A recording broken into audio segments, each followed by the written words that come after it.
Last year, I doubled my income as a creator, and it was not because I went viral or because I hit some follower milestone. It was because I finally started treating this as a business. I have been on social media for half of my life. Let that sink in. I'm about to turn 30 in 2 months, and I have been on the internet since I was 15 years old. My channel and my personal brand has gone through so many changes during this time, and social media has changed so much, like 10 times over. I feel like it changes every year, and now it feels like it's changing in an even shorter amount of time. And even though I've been on the internet for about 15 years, my content the past 5 years, I would say, has just been in a state of decline. My views were low, my followers were dropping, and I was not changing anything. That was the problem. I was not changing anything. And if you work in social media, or if you've just been on social media is not the place to stay stagnant. You have to always be evolving and learning. For years, I was treating social media and content creation as this hobby that I've mastered, and I really wasn't thinking strategically of how the landscape has changed since I started. I focused obsessively on being consistent, which I will say, consistency is required. You have to do that. But I completely negated the other part of it, which was always evolving my strategy. I really didn't think about it strategically, and I didn't think about how to actually grow my revenue. I was kind of just coasting. That's what I would say. I would land a brand deal, get really excited, but I didn't really understand why the brand wanted to work with me, or how do I leverage my personal brand and my unique POV to really grow my business. Because this is a business. If you are trying to grow your personal brand or your content creation, you are operating a business. I always like to describe it as I was very reactive instead of proactive. And the moment everything changed is when I started asking myself, if this was a business, which it is, but if it was a business, what would a business owner do? And at the same time that my followers were declining, I wasn't growing, my personal brand was not in a good spot, I was also building my other company, Rella. And so I took so many lessons that I've learned from Rella and operating that as a true business to apply it to my content creation. And not only did it double my revenue, my followers actually finally started to grow again. Business owners aren't just guessing their pricing. They're okay with inconsistent streams of revenue. They're not accepting the first offer without negotiating. And they definitely do not operate without systems and strategy. So I started treating myself like a business. I'm now the CEO of 2 companies, Rella and my personal brand. Biggest breakthrough for me during this whole process was how to systemize sponsorship. Because as a creator, that is where you're probably leaving the most money on the table. And if you are landing brand deals and it feels unpredictable, you are not alone. I was in those exact same shoes for the past couple of years. I'd get a sponsorship, get excited, and then realize that one of my friends was getting paid like double the amount I was for the same follower count. And trust me, you guys, if no one has told you, there is a lot of money in this industry, and no, you don't need to have 1 million followers to get that money. I'd spend hours on revisions that were never outlined in the contract, or I'd accept the first offer because I was just scared that I wasn't gonna get anything else in the future, and I also didn't really know how to negotiate. But truthfully, I think the main reason why my income has grown compared to when it wasn't growing is because I didn't optimize my personal brand for brands to consistently want to work with me. I feel like social media looks so easy. When it comes to social media and content creation, it does kind of feel like the Wild West sometimes, which is why I am partnering with the Viral Income Lab. It's a course created by real marketing executives. These are people that are actually setting the budgets. They're working with creators. They explain why creators consistently get high brand deals and longer term partnerships, while you may be thinking like, why isn't that me? The Viral Income Lab is exclusively on Kajabi, which makes it a clean, professional, and intuitive experience, which means you can focus on the actual learning material and not a confusing interface. You'll be able to learn how to calculate your real market value, how to pitch brands professionally instead of just waiting for your inbox to fill out, how to negotiate without fear, and how to structure your deals so that you are not drowning in revisions. This works whether you're on YouTube, Instagram, TikTok, you have a podcast. You do not need millions of followers, you just need a good system. And something that really unlocked that mental shift for me, which hopefully can do the same in you, is realizing that brands are paying for my audience and my influence. So even though a reel might take you an hour to make, it doesn't mean you're charging for an hour's worth of work. You have to start treating yourself like a professional and realizing that you are qualified. Right now, you can enroll at a discounted price of $489, and this is not a monthly fee. With this, you get lifetime access to all of its trainings, its templates, scripts, and even human support from experienced executives. if one of your goals this year is to build more predictable income from your content creation, then this is the system for you. The link will be in the description and also pinned in the comments.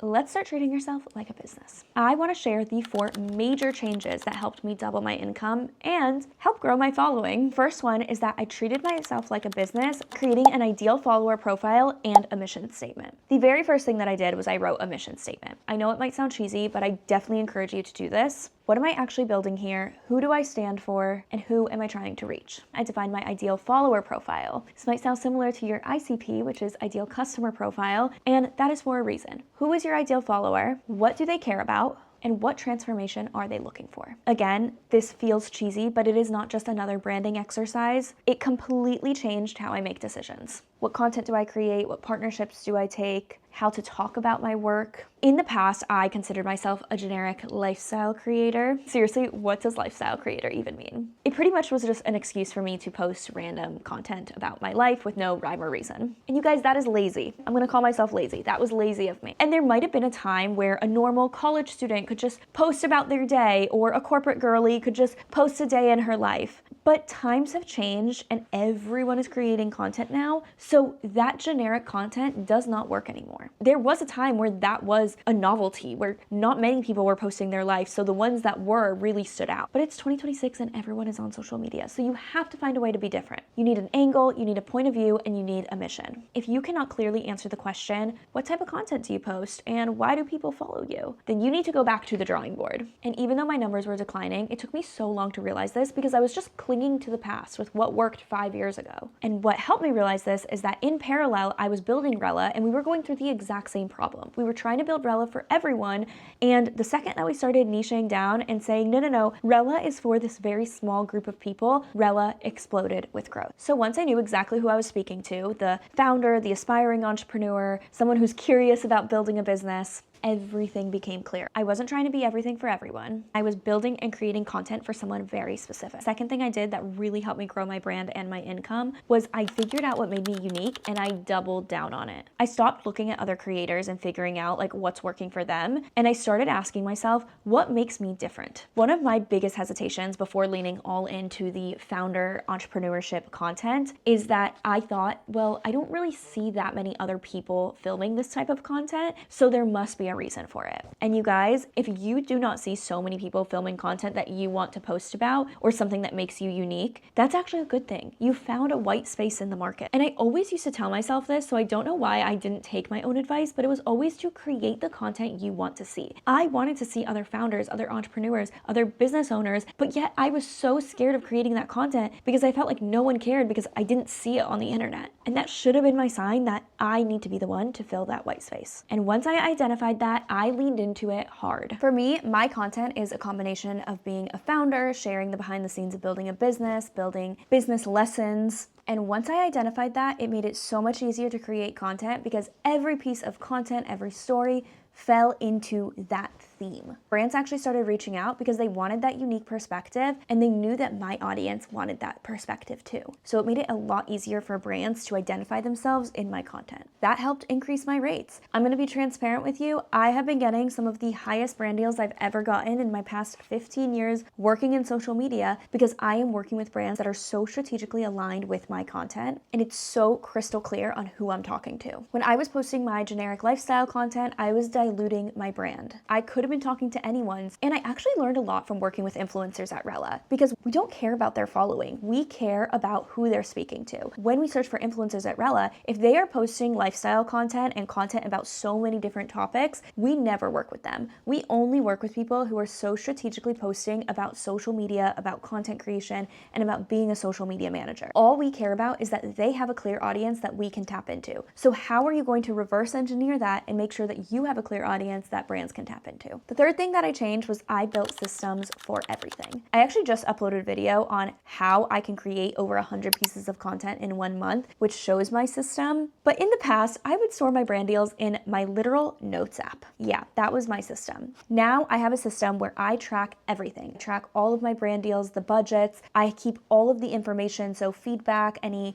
communications stored in that one brand deal. So if I need the brief, if I need the feedback, I can just click into it in my Rella account and I can see everything. Everything is systemized. And if you want to actually learn what a good system looks like or how to build a system, that is where I recommend the Viral Income Lab, because they're going to teach you all of this. They also have some pre-made templates. And if you want to see a video on how I manage all of my brand deals and my content, then definitely let me know. But systems are going to free up your mental space. Instead of reinventing the wheel each time, I had a very clear framework that I could rely on, and I tracked everything. And the last change that I needed to make was that I actually said no to a lot more than I said yes to. This was really hard at first, I'm not gonna lie. I always was someone that I wanted to share everything. I wanted to share my workouts, my food that I was eating for dinner. I wanted to share all the books I was reading, my get ready with me's, but I had to say no to a lot of content that I wanted to create. I'm not chasing viral trends. I'm not chasing everything that's going out on social media. I really am focusing on my specific point of view, like I was mentioning, and to make it easier, I have content buckets. So if it doesn't fall into that content bucket, then it's a no. And if you want to find your no list, then definitely make content buckets, because that's going to really help you figure out like what you don't post about. The clarity makes it so much easier to say yes to the right things and no to the wrong things, and you're not going to have FOMO about it anymore. And brands actually notice this too. So if they felt like, oh my gosh, this is something that would align so perfectly with her content, they're going to pay me more, they're going to want to work with me, and it probably will turn into a long-term partnership. Versus in the past, brands had to kind of like try to fit themselves in my content. Like we were like, oh, what if we do like a morning routine and then like this could somehow be fit in, versus now it's like, oh, you're already posting about this founder stuff, about business content, about what your life looks like behind the scenes, like